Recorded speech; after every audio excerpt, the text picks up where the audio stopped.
Captain Amy Rodriguez sat in her chair on the bridge of the starship Starbound Pioneer. She was drinking her morning coffee when the alarm started ringing. The red lights flashed on and off around the bridge. "Captain, we have something on the scanner," said Lieutenant Maya Chen from her station. Maya's fingers moved fast over the controls. "It's big, really big." Amy put down her coffee cup and stood up. "Show me." The main screen turned on. In the dark space ahead of them, they could see a huge ship. It was not like any human ship Amy had ever seen. The ship was silver and curved like a leaf. It was beautiful, but something was wrong with it. Parts of it were dark. Smoke came out from holes in its side. "It's not moving," said Maya. "No power readings. I think it's dead in space." Amy walked closer to the screen. The ship was at least 3 times bigger than her own ship. "Any signs of life?" Dr. Kate Sullivan looked up from her medical scanner. Kate was the ship's doctor. She had short brown hair and kind eyes. "I'm reading life signs, Captain. Weak ones. Someone is alive in there, but not for long." Amy thought for a moment. First contact with alien life was supposed to follow strict rules. She was supposed to call Earth Command first. She was supposed to wait for orders. But if people were dying, in that ship waiting might mean they would all be dead by the time help came. "Maya, try to contact them," Amy said. Maya worked at her station for several minutes. She tried different radio frequencies. She tried light signals. Nothing worked. "No response, Captain. Their communication system might be damaged." Amy looked at the dying ship on the screen. She made her choice. "Prepare the shuttle. Kate, get your medical kit. We're going over there." "Captain," said Maya, "shouldn't we call Earth Command first?" Amy was already walking toward the exit. "If we wait for orders, whoever is in that ship will be dead. I won't let that happen." 20 minutes later, Amy and Kate flew their small shuttle toward the alien ship. Up close, it was even more amazing. The metal seemed to shine with its own light. Strange symbols were carved into the hull. "There," said Kate, pointing. "An opening." They docked their shuttle next to what looked like an airlock. Amy put on her spacesuit and checked her weapon. Kate carried her medical bag and scanner. The airlock opened easily when Amy pressed what she hoped was the right button. Inside, the ship was dark except for a few emergency lights. The air was thin but breathable. It smelled like flowers and rain. They walked through long hallways. The walls were covered with more strange symbols. Everything was built for people. Taller than humans. Amy had to look up to see the ceiling. "This way," said Kate, following her scanner. "The life signs are stronger this way." They found her in what looked like the command center of the ship. She was lying on the floor next to a throne-like chair. Amy stopped and stared. The alien woman was the most beautiful creature Amy had ever seen. She looked almost human, but not quite. She was tall and thin. Her skin was pale and seemed to glow softly in the dark. Her hair was long and silver. Her ears were pointed like an elf from old Earth stories. But she was badly hurt. Blood that looked purple in the strange. Light came from wounds on her chest and arms. Her breathing was very weak. "She's dying," said Kate. She kneeled down next to the alien woman and opened her medical kit. Amy looked around the command center. There were bodies of other aliens on the floor. They all wore what looked like military uniforms. The beautiful woman wore a dress that seemed to be made of starlight. "Kate, can you help her?" Kate was already working. She used her scanner to check the alien's body. "Her biology is similar to humans. Very similar. I think I can try, but she needs surgery. Real surgery, not field medicine." The alien woman's eyes opened. They were large and green like emeralds. She looked at Amy and tried to speak. The words were in a language Amy did not understand, but they sounded musical. "It's okay," Amy said softly. "We're here to help." The alien woman reached up with one weak hand. She touched a pendant around her neck. It was shaped like a star and glowed with soft light. She pressed it into Amy's hand and spoke again in her musical language. "Captain," said Kate, "I have to get her back to our ship now, or she's going to die." Amy looked down at the pendant in her hand. It felt warm and seemed to pulse like a heartbeat. She looked at the dying woman's face. Those green eyes looked at her with hope. "Do it," Amy said. "Get her to our medical bay." "But Captain, the protocols." "Forget the protocols. We save her first. We worry about the rules later." They carried the alien woman to their shuttle. As they flew back to the starbound Pioneer, Amy held the glowing pendant and wondered what she had just gotten herself into. She had just made the biggest decision of her career, maybe the biggest decision in human history. But looking at the beautiful dying woman in Kate's care, Amy knew she had made the right choice. Some things were more important than following orders. Saving a life was one of them. Back on her ship, Amy watched Kate work to save the alien woman in the medical bay. The crew gathered around, whispering. They had never seen anything like her before. "Captain," said Maya, "Earth Command is asking for our status report." Amy looked at the alien woman on the medical table. Kate was working hard to stop the bleeding and repair the damage. "Tell them we're investigating a damaged vessel. Nothing more for now." Amy touched the star pendant in her pocket. It was still warm. She had a feeling that everything was about to change, not just for her crew, but for all of humanity. The alien woman's eyes opened again and looked right at Amy. For just a moment, Amy felt like she could hear thoughts that were not her own, thoughts full of gratitude and something else, something that felt like recognition. Then the woman's eyes closed again as Kate continued her work to save her life. 3 days passed before the alien woman woke up. Amy had moved out of her captain's quarters to give their guests the privacy and safety she needed. The medical bay was too public, and Amy's room was the only place on the ship that could be completely sealed off from the rest of the crew. Amy was sleeping in the guest quarters when Kate called her. "Captain, she's awake." Amy hurried to her old room. The alien woman was sitting up in Amy's bed, looking around with those large green eyes. She seemed confused but alert. The glowing pendant hung around her neck again. "Hello," Amy said softly. She did not want to scare her. The woman looked at Amy and spoke in her musical language. Amy could not understand the words, but the tone was gentle. "Maya," Amy called on her communicator. "Bring the translation device to my quarters." Maya arrived quickly with a small computer. She set it up between Amy and the alien woman. The device would try to learn the alien's language and translate it. "My name is Amy," Amy said, pointing to herself. "Amy." The alien woman listened to the translation device. She nodded and pointed to herself. "Lyrelai." "Lyrelai," Amy repeated. The name sounded like music. Over the next few hours, the translation device learned more of Lyrelai's language. Soon, they could have simple conversations. "Thank you," were the first words Lyrelai said that the device could translate. "You saved my life." "You're welcome," Amy replied. "What happened to your ship?" Lyrelai's face became sad. "My own people, my military commanders. They wanted me to agree to attack your world. When I said no, they tried to kill me." Amy felt a chill run down her back. "Attack Earth?" "Yes, they detected your radio signals years ago. They have been planning an invasion. I refused to give the order, so they decided to remove me and choose a new leader who would." Maya looked worried.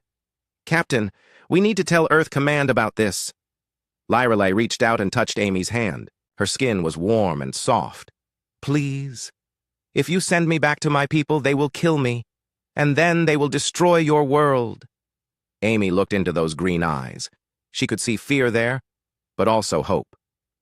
"We won't send you back. You're safe here. Over." The following weeks, Lyrelai learned to speak English.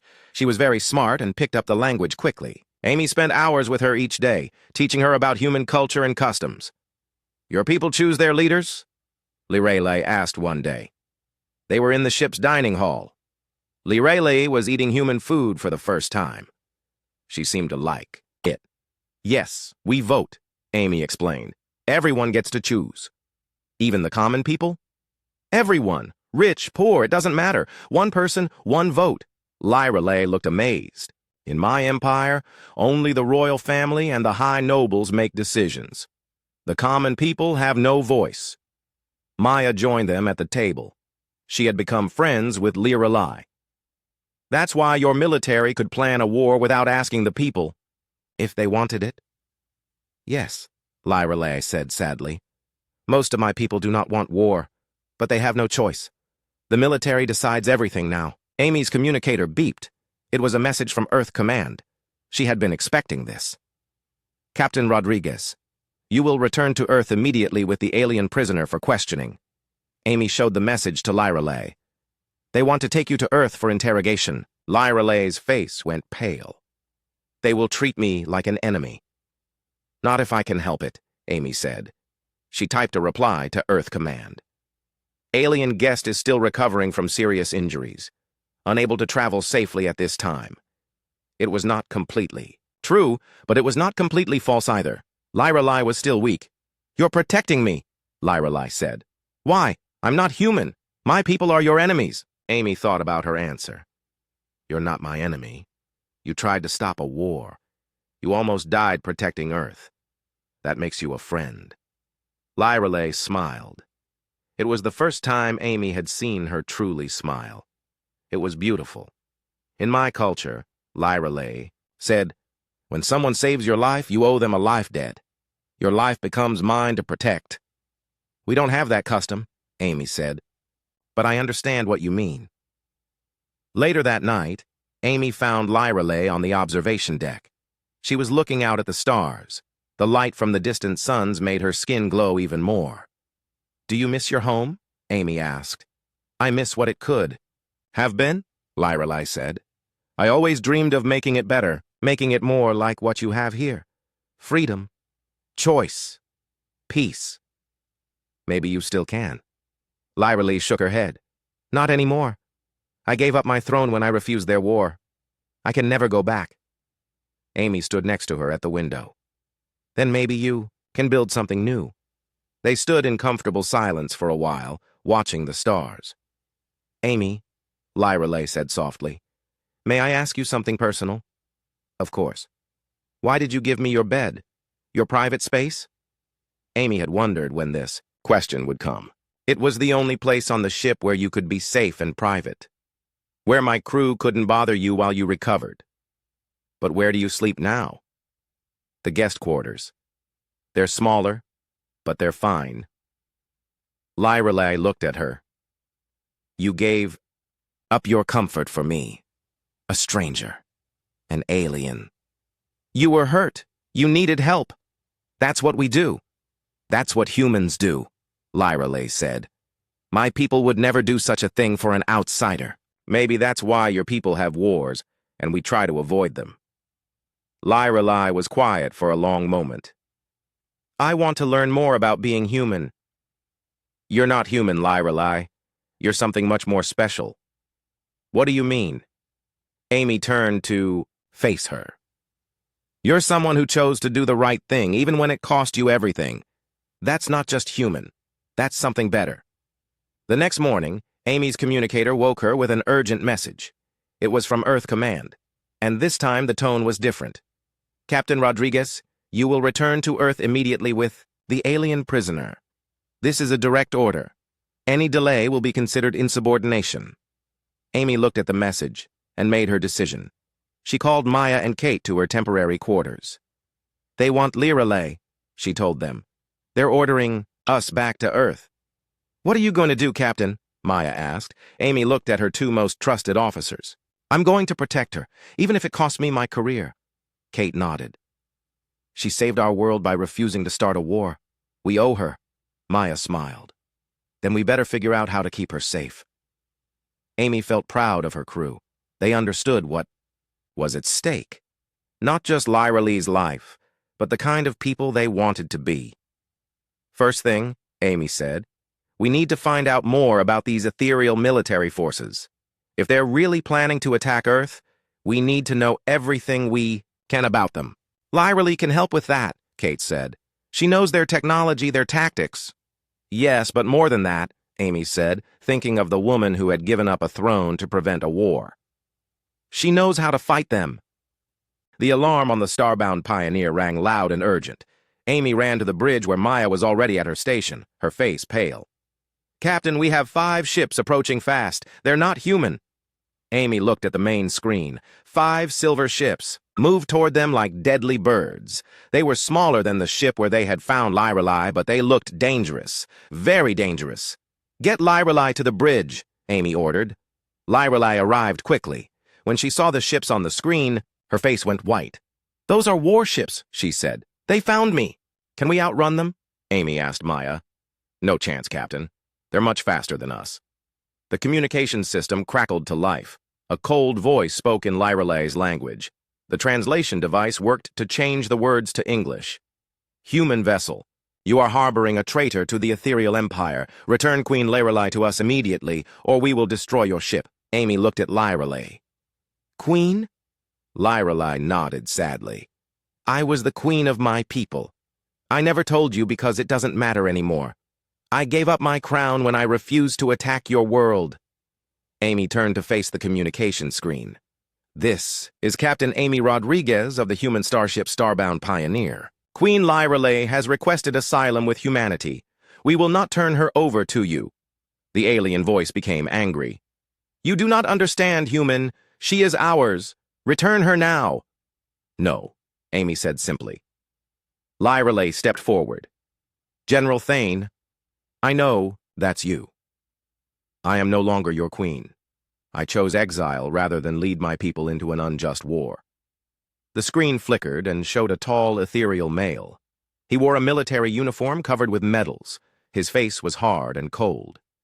This was General Thane. You were always weak, Lyralay. Too soft to lead an empire. But you are still useful to us. Your people will not follow a military government. They need their queen to tell them that war is right. I will never do that, Lyralay said firmly. Then you will die, and we will choose a new royal family, one that understands duty.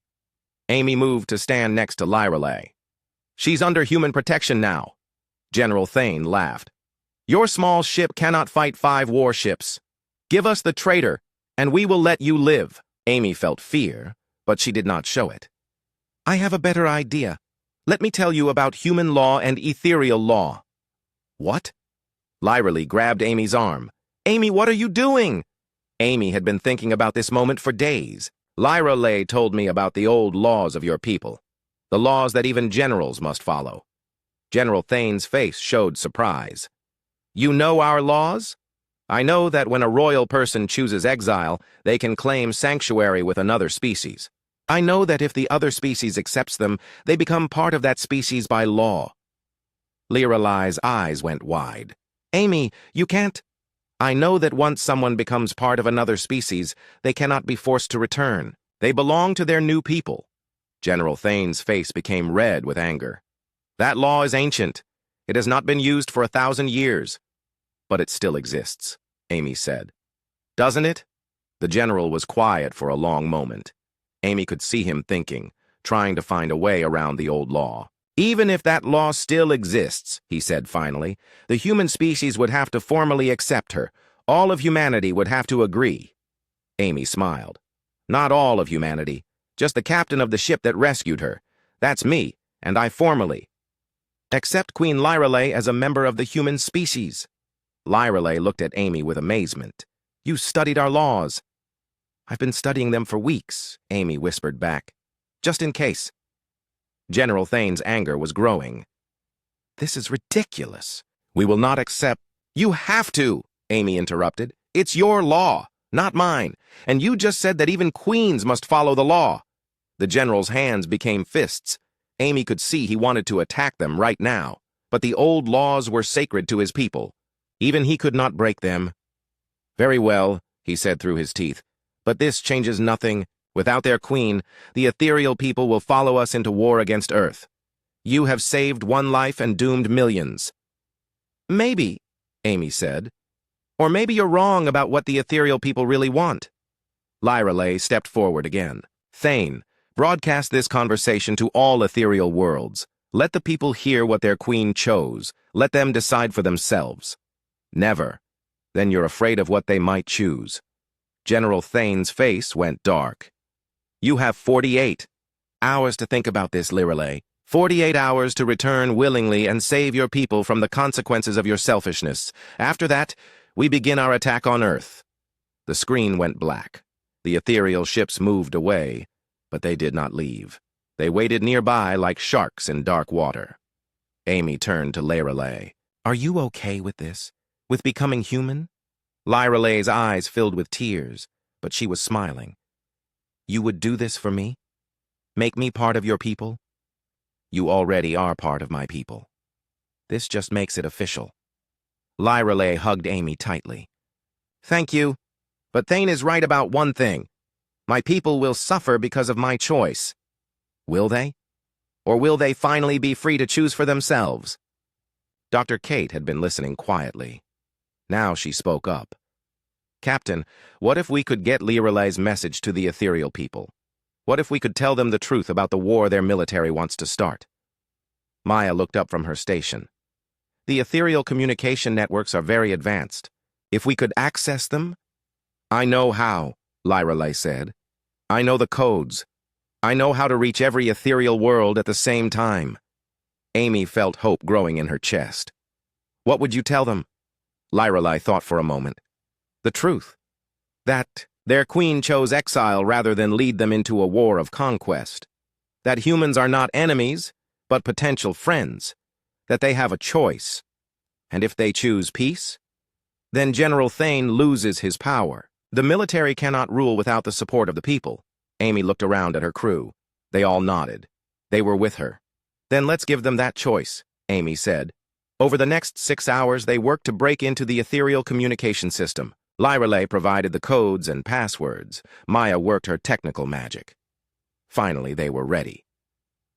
Lyrelay stood in front of the communication screen. She had changed from the simple human clothes she had been wearing back into her royal dress. She looked every inch a queen. My people, she began, speaking in her own language while the translation device changed her words for Amy's crew to understand. I am your queen, Lyrelay. I speak to you from exile, by my own choice. She told them everything. About the military's plan to attack Earth, about her refusal to give the order, about the humans who had saved her life and offered her a new home. I have seen what these humans are like, she said. They are not our enemies. They are people who value freedom, who choose their own leaders, who help strangers without asking for anything in return. They are what we could become if we choose peace over war. She paused, looking directly into the camera. General Thane says you need a queen to tell you what to think. I say you are free people who can choose for yourselves. Choose peace. Choose freedom. Choose your own future. The message went out to every ethereal world. Now all they could do was wait. 12 hours later, the answer began to come. Reports flooded in from across the ethereal empire. Protests in the streets. Military bases surrounded by angry crowds. Entire planets declaring they would not support a war against Earth. General Thane's face appeared on their screen one last time. He looked defeated and furious. This is not over, he said. Yes, it is, Lyrelay replied calmly. My people have chosen. And they chose peace. The ethereal warships left without firing a shot. That night, Amy found Lyrelay in her old quarters, looking out at the stars again. Any regrets? Amy asked. Lyrelay turned and smiled. Only one. I wish I had met humans sooner. I wish I had learned about freedom earlier. You're free now. Yes, thanks to you. Lyrelay paused. Amy, about your bed? Amy laughed. It's your bed now. You're human. Remember? Are we really going to pretend that's the only reason I want to stay close to you? Amy felt her heart skip. What do you mean? Lyrelay moved closer. I mean that in all my years as a queen, no one ever made me feel as safe as you do. No one ever cared about me more than my crown. Lyrelay, I mean that when I think about the future, I don't see myself sleeping alone. Amy looked into those green eyes and saw her own feelings reflected there. Then don't, Amy said softly. That night, for the first time since Lyrelay had arrived, Amy slept in her own bed. But she was not alone. 6 months had passed since Lyrelay had chosen humanity over her throne. The starbound Pioneer was no longer just an exploration ship. Earth Command had made it a special diplomatic vessel, and Amy was no longer just a captain. She was now an admiral, the first human to hold the title of Interspecies Relations Commander. Lyrelay had become much more than a refugee. She worked with Dr. Kate every day, teaching human doctors about ethereal healing methods. The combination of human medicine and ethereal techniques had already saved hundreds of lives on both human and ethereal worlds. Amy watched Lyrelay work in the medical bay. Even after all these months, she was still amazed by how gentle and skilled. Lyra was with patience. Her telepathic abilities let her sense pain and help heal not just bodies, but hearts and minds, too. "Admiral Rodriguez to the bridge," Maya's voice came over the communicator. She sounded worried. Amy hurried to the bridge. On the main screen was a sight that made her stomach drop. A human colony ship was under attack. 3 ethereal warships surrounded it like wolves around a sheep. "It's the transport ship New Hope," Maya reported. 3,000 colonists on board, including families with children. "The ethereal ships are demanding they surrender." Amy's jaw tightened.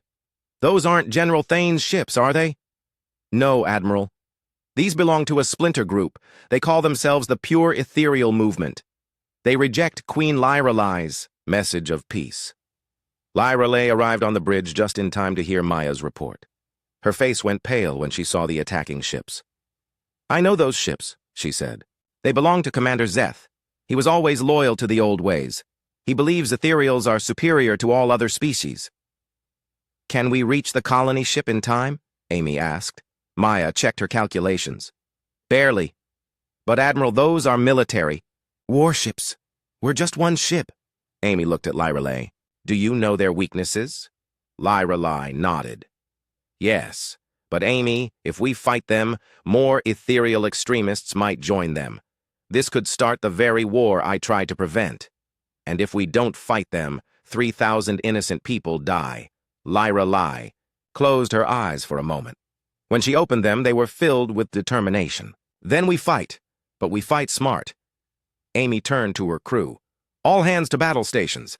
Lyra, I need to know everything about those ships."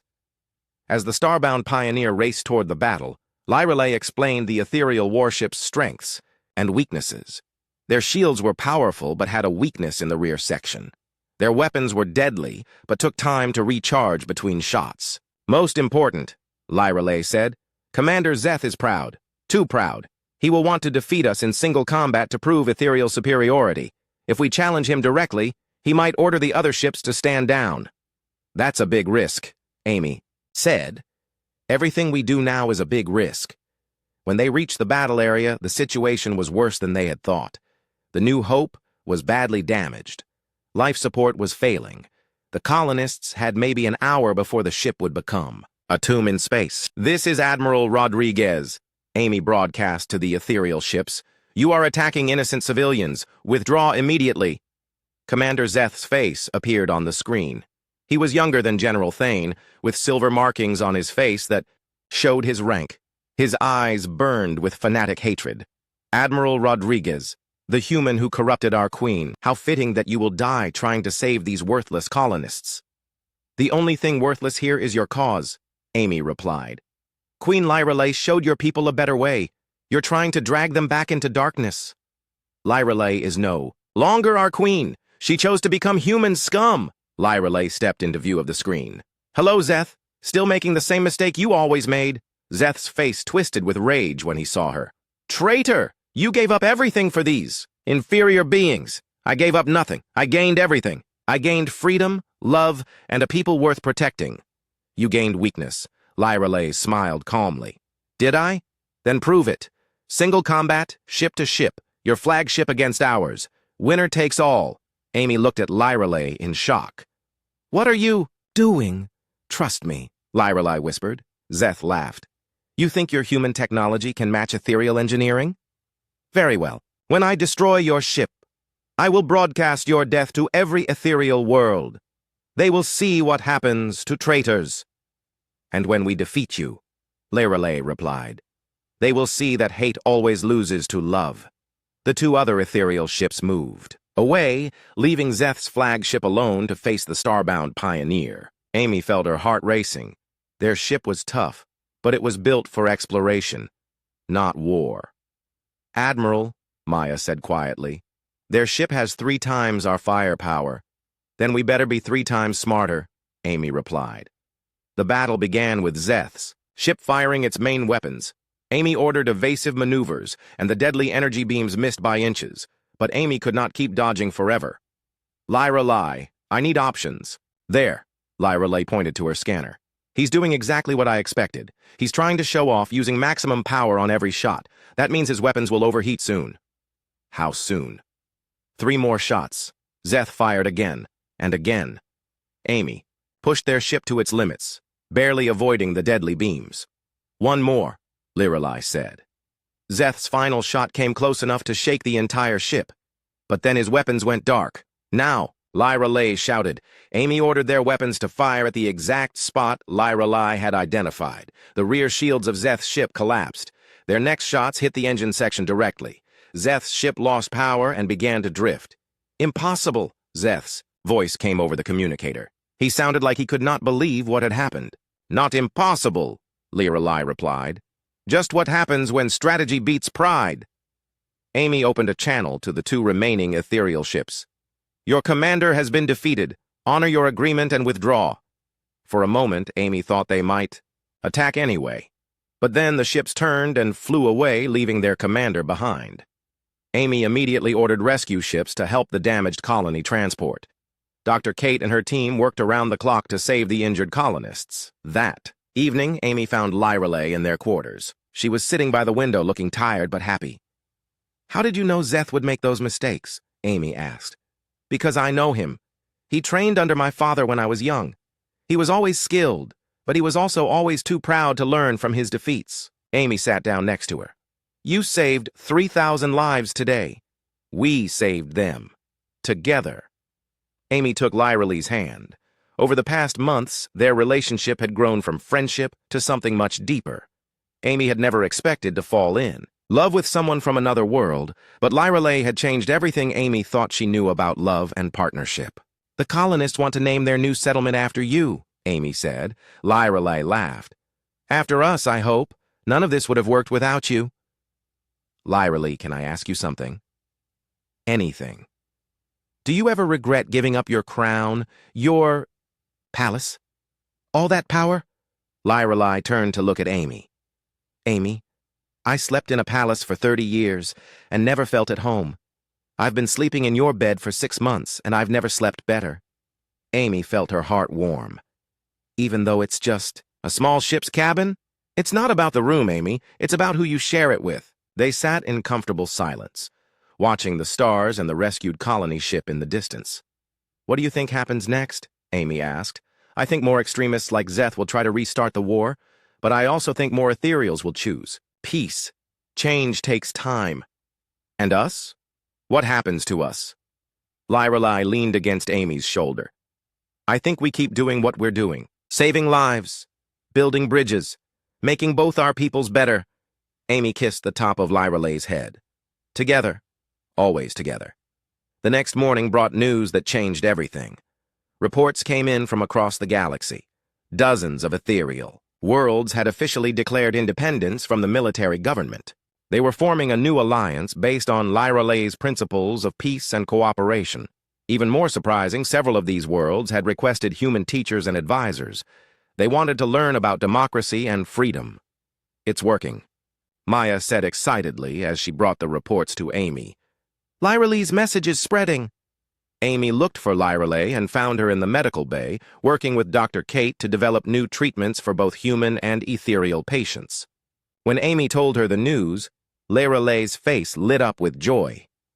My people are free, she whispered. They're finally free to choose. Your people include humans now, Amy reminded her.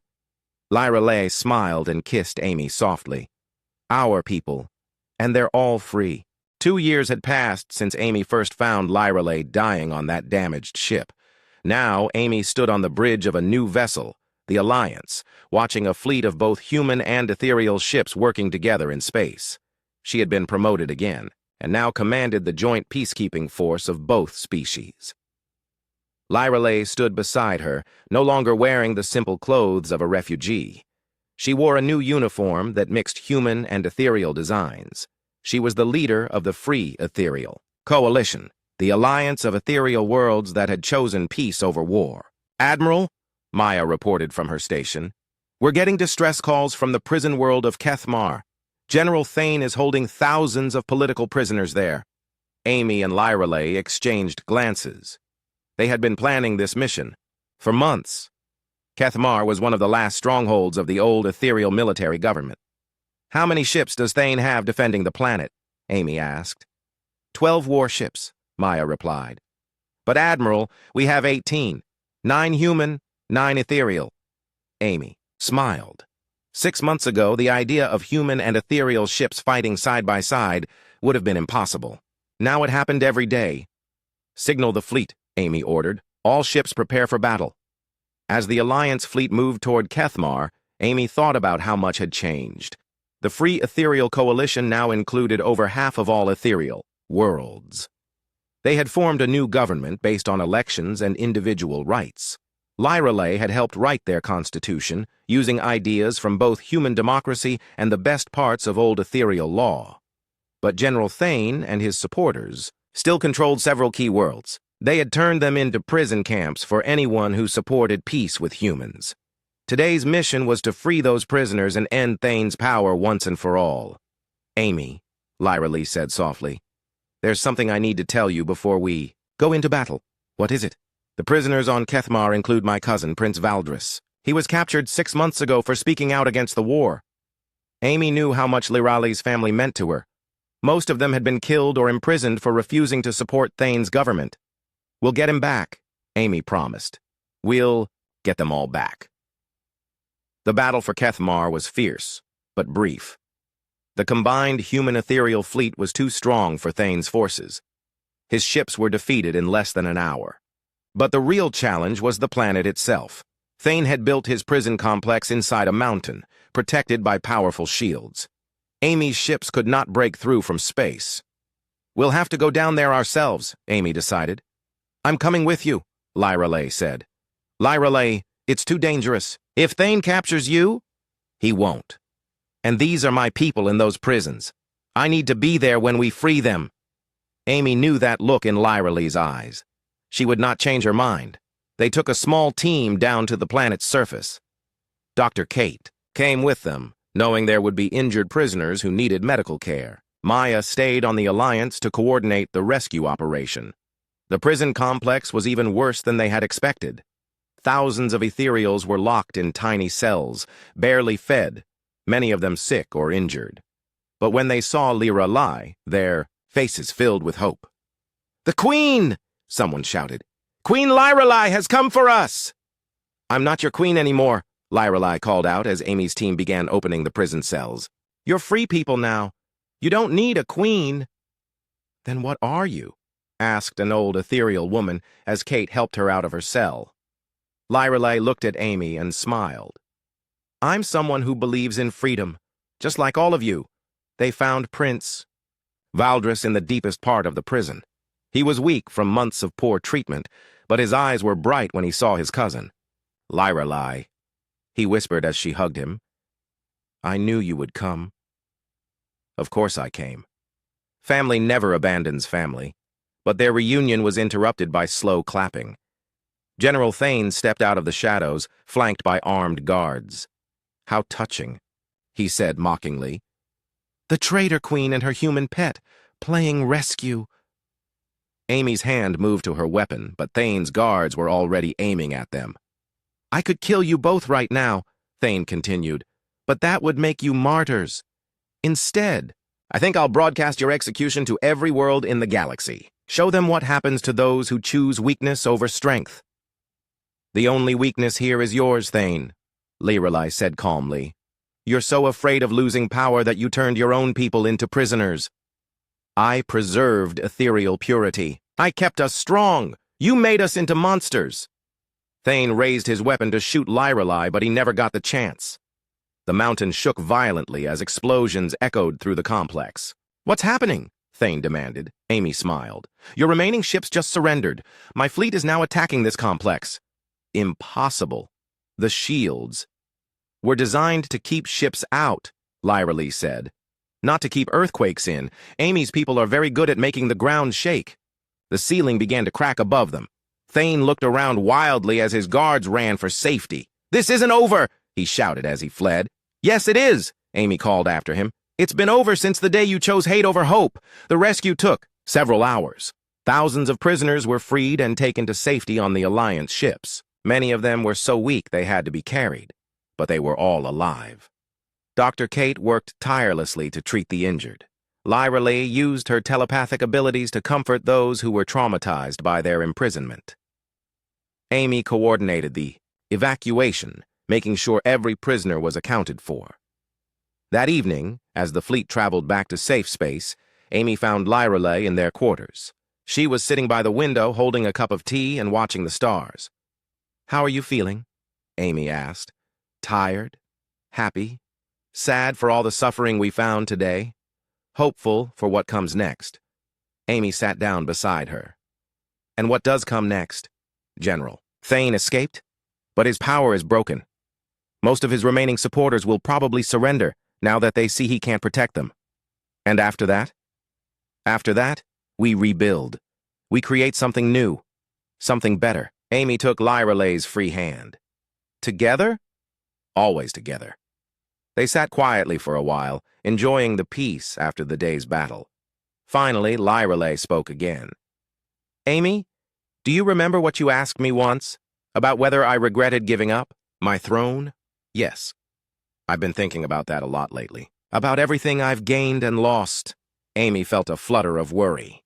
"And?" Lyra Lee set down her tea and turned to face Amy fully. "I lost a crown, a palace, and an empire, but I gained something much more valuable." "What's that?" "I gained a partner who sees me as an equal, not a ruler. I gained work that actually helps people instead of just controlling them. I gained the right to choose my own future." Lyra Lee paused and looked around their small quarters. "And I gained a home that isn't a place, but a person." Amy felt tears in her eyes. "Lyra Lee, the first night I slept in your bed, I was just a refugee who needed safety. But somewhere along the way, it stopped being your bed and became our bed. Just like this ship stopped being your command and became our mission." Amy kissed Lyra Lee softly. "I love you. I love you too. More than I ever loved being a queen." The next morning brought news that ended the last chapter of the old conflict. General Thane had been captured by his own people, ethereals who were tired of war and ready for peace. His remaining forces had surrendered without a fight. The war that had never really started was finally, truly over.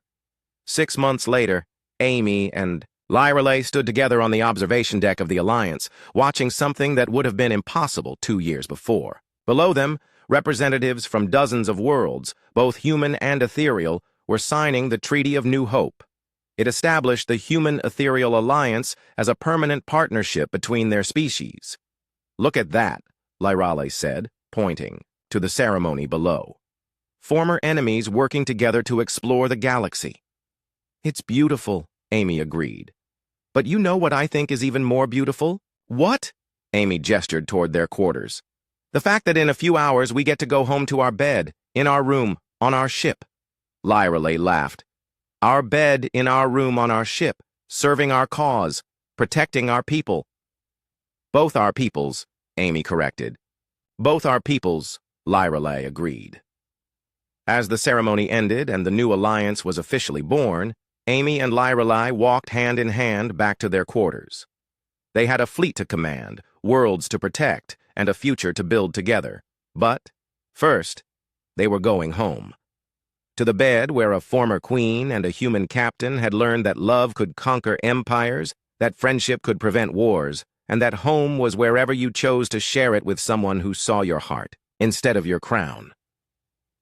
The alien queen had slept in Amy's bed once as a refugee seeking safety.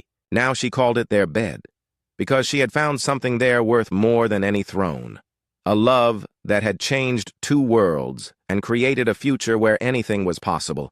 And in that bed, every night, they dreamed of the stars they would explore together, the lives they would save together, and the peace they would protect together until the end of time.